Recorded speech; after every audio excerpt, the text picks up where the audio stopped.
Assalamualaikum warahmatullahi wabarakatuh. Saya saat ini akan membahas tentang konflik PBNU. Tolong digarisbawahi bahwa konflik PBNU bukan konflik NU, bukan konflik warga Nahdliyin. Karena kalau NU dan warga Nahdliyin alhamdulillah masih utuh, masih solid, masih terjaga. Nah, kenapa sekarang terjadi konflik PBNU di tubuh PBNU? Ini karena PBNU sekarang sudah banyak dianggap orang melenceng. Saya masih ingat tahun 1984 di Asem Bagus Situbondo, ketika Gus Dur atau Kiai Haji Abdurrahman Wahid untuk pertama kalinya terpilih menjadi Ketua Umum PBNU atau Ketua Tanfidiyah PBNU, menjelaskan bahwa NU harus kembali ke Khito 1926. Kembali ke Khito berarti kembali kepada garis perjuangan, pada dasar organisasi yang fokus untuk perjuangan dakwah, keagamaan, dan sosial, dan menjauhi kegiatan-kegiatan politik praktis. Itulah kenapa Gus Dur saat itu menjadi tokoh hebat dan sangat populer di seluruh Indonesia, bahkan kemudian dunia. Ini karena kehebatan pikiran Gus Dur yang visioner dan yang mampu mengembalikan organisasi keagamaan Islam terbesar di dunia ini, yakni NU kembali ke Khito 1926. Jadi kalau kemudian NU sudah diseret-seret ke politik praktis, maka pasti kualat, pasti akan terjadi kekacauan. Karena organisasi ini didirikan oleh ulama-ulama yang hebat, karismatik, dan sudah selesai dengan persoalan-persoalan duniawinya. Tokohnya misalkan Kiai Hasyim Asy'ari, Kiai Wahab Hasbullah, dan Kiai Haji Bisri Samsuri. Hadratus Syekh Kiai Hasyim Asy'ari, ulama pendiri Pondok Pesantren Tebireng tempat saya dulu menimba ilmu agama di sana. Ini tujuannya sangat mulia mendirikan NU ini.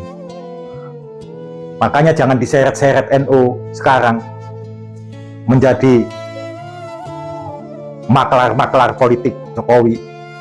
Jangan diseret-seret NU menjadi maklar-maklar politik Zionis internasional. Kualat.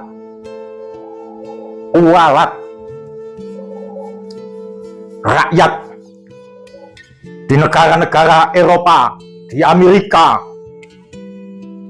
di Afrika, dan lain-lain, bahkan di Asia, di Jepang, di Cina, semuanya demo menentang genosida Israel terhadap Palestina. Tetapi Ketua Umum Tanfidiyah PBNU malah datang ke Israel, ke Netanyahu. Untuk apa? Padahal harusnya NU terdepan menyuarakan itu, menyuarakan ketidaksetujuannya, menyuarakan perlawanannya, penentangannya terhadap agresi Israel terhadap Palestina, terhadap genosida Israel terhadap Palestina, bukan malah mendatangi. Untuk apa? Ketua Umum Tanfidiyah NU saat ini bukan levelnya Gus Dur seperti dulu yang datang ke Israel. Itu politik tingkat tinggi, juga bukan makomnya. Kalau Ketua Umum Tanfid sekarang tuh mau ngikutin kayak gitu, salah jalan itu. Nah, saya juga ini baru mendengar ini dari teman-teman di Jakarta bahwa sekarang teman-teman PBNU gila-gila, keduniawiannya sudah luar biasa. Sering ada kegiatan apa-apa naiknya sudah private jet. Ini semuanya rusak. Dimulai dari ketika Jokowi menjadi Presiden Indonesia.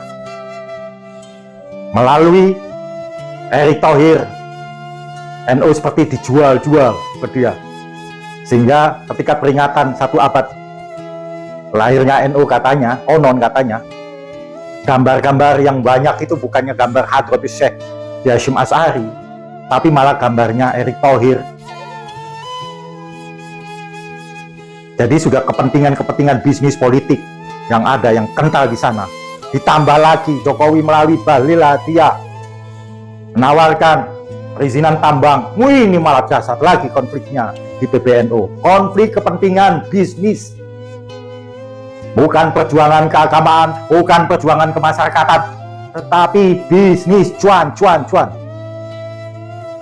Maka gegerlah, berbenturanlah antara ketua umum dengan sekjen, ketua umum Tanfidiyah dengan sekjen, ketua umum dengan Rais Am, Dewan Suriah, dan sampai kemudian Dewan Suriah memecat ketua umum Dewan Tanfidiyah dengan batas waktu 3 hari untuk segera mengundurkan diri. Dan setelah batas waktu 3 hari tetap nggak mau mengundurkan diri, menolak untuk diturunkan. Untuk apa? Takut kepentingan bisnisnya terganggu, nggak jalan lagi. Gila, dosa besar, kualat nanti. Lihat saja, mengkhianati perjuangan Hadratus Syekh Hasyim Asy'ari, mengkhianati perjuangan Kiai Haji Wahab Hasbullah, mengkhianati perjuangan Kiai Haji Bisri Samsuri, mengkhianati perjuangan para ulama-ulama besar zuhud di Indonesia, dan mengkhianati warga Nahdliyin, kepercayaan warga Nahdliyin akan kualat, dosa besar. Maka dia akan jatuh atau dijatuhkan. Tunggu saja. Jokowi juga akan kualat semuanya ini. Gara-gara Jokowi juga yang telah membentur-benturkan sesama pengurus NU dan warga Nahdliyin dengan diiming-imingin tambang dan lain sebagainya, itu PBNU jadi hancur. Jokowi harus bertanggung jawab ini. Belum lagi ketika NU diseret-seret ke politik praktis untuk menjadi tim sukses capres, cawapres, tim sukses pilkada, kepala-kepala daerah itu, gubernur, bupati, wali kota, dan sebagainya. Hancur PBNU gara-gara Jokowi. Semuanya akan kualat, lihat saja nanti. Wallahul muwaffiq ila aqwamit thoriq. Wassalamualaikum warahmatullahi wabarakatuh. Merdeka!